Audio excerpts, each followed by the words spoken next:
Hey guys, Old Beater Cars Workshop.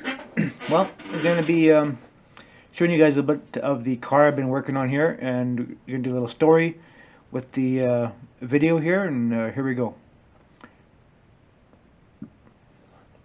Hi there, I'm Brad. I'm the foreman here at Old Beater Cars Garage. We're going to be talking today a little bit about this car we're working on here for our customer. Uh, our boss George, he told me to go over this car with you. So anyway, so far we been working on the rear quarters of this car, and we took both rear quarters off, and they're very bad shape, really eaten up by rust, and we got new body panels coming for this car. We also took the rocker panels out on the bottom here. See the rocker panels at the bottom of the car here, we took them out. They're very bad on both sides, and we are getting new rocker panels for this old car here. We're currently we ordered front fenders, a hood, rat support, make a new engine for it, new front clip.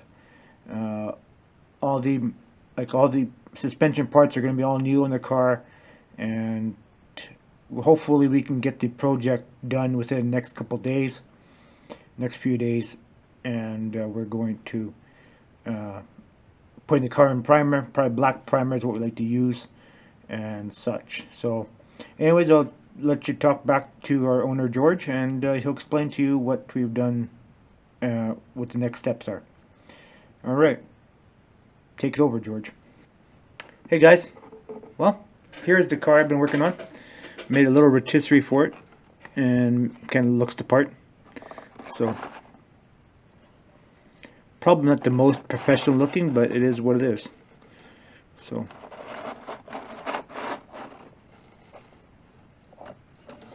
we did this here we took out, cut out the rear quarter here and the rocker panel. Floor is pretty rusty, and we're going to try to work with what we have. Took out this top panel there next to the trunk lid. It was pretty bad, very eaten up with rust, as you can see there. And we're going to cut that out, put a new patch panel there. We got all sorts of new body parts for this car. You know, just basically just go with what we have. It's a shell, and we're going to fix it up to where it should be. So anyways, stay tuned for updates on this build, and if you like the little storylines I put in the little video, give me a thumbs up if you like that kind of stuff or not. I just try to do my best, add a little bit of detail to the video and such. So yeah, so anyways, I'll take some still pictures with the camera here. You guys can look at it, and you know, I'm gonna get Brad back to work. So anyways, thanks for watching.